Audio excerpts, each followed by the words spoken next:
আর ক্লাসে তো শুধুমাত্র সিলেবাস কভার করে, ব্যাক বেঞ্চার্সরা পুরো ইউনিভার্স কভার করে। আর পৃথিবীতে যত বড় বড় জিনিয়াস আছে না, সবগুলাই ব্যাক বেঞ্চার্স। হইছে, আমার জিনিয়াস আসছে। আপনার আর ফিলোসফি দেওয়া লাগবে না।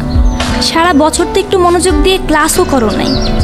কালকে পরীক্ষায় কি যে লিখবা আল্লাহই জানে। এই নাও, এটা ধরো। কে রে, কি করতো? আর ওরে কি দিল? আরে কিছু না, তোর কি অবস্থা বল? ভালো না রে ভাই, এক্সাম নিয়ে অনেক স্ট্রেসের মধ্যে আছি। সারা বছর তো কিচ্ছু করি না, আর পড়তে বসলে 2 মিনিট পড়ার পর 3 মিনিটে যে মাথার মধ্যে কোন দুনিয়া থেকে চিন্তা আসে নিজেও জানি না। আরে চিল ভাই, তো স্ট্রেস নেওয়ার কি আছে? তুই তো বলবি তুই টপার না। শোন, এই দুনিয়াতে যার কাছে যা থাকে না, সে সেটার ভ্যালু কখনো বুঝে না। কি বলতেছিস এইসব? কিসের ভ্যালু, কিসের কি?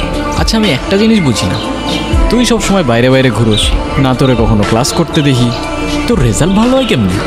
শোন, পড়ার মতো মনোযোগ দিয়ে পড়লে না 2 ঘন্টায় 2 বছরের সিলেবাসও শেষ করা যায়।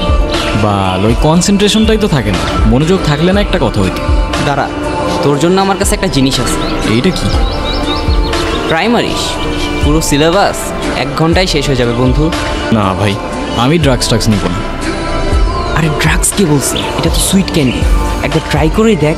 ট্রাই মারতে তো আর প্রবলেম নাই। আর ভালো না লাগলে আর নিস না। যা, তোর প্রথম ক্যান্ডি তোর ফ্রিতেই দিলাম।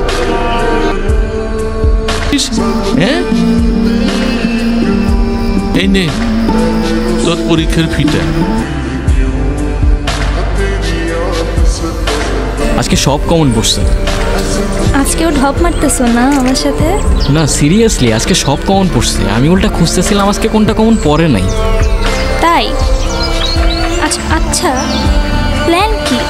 এক্সাম তো শেষ হয়ে যাচ্ছে, এরপর কি করবা? আমার তো ছোটবেলা থেকেই ইচ্ছা নিউজ প্রেজেন্টার হব। এখন থাকবো না আমি, তখন যে কি করবা তুমি? থাকবা না কেন? তুমি তো সবসময় এখানেই থাকবা। আরে আমি তো এখান থেকে চলে যাচ্ছি, অনেক জায়গায় ট্রাই করতে হবে না? এমনিই আমাকে নিউজ প্রেজেন্টার বানাবে কেউ।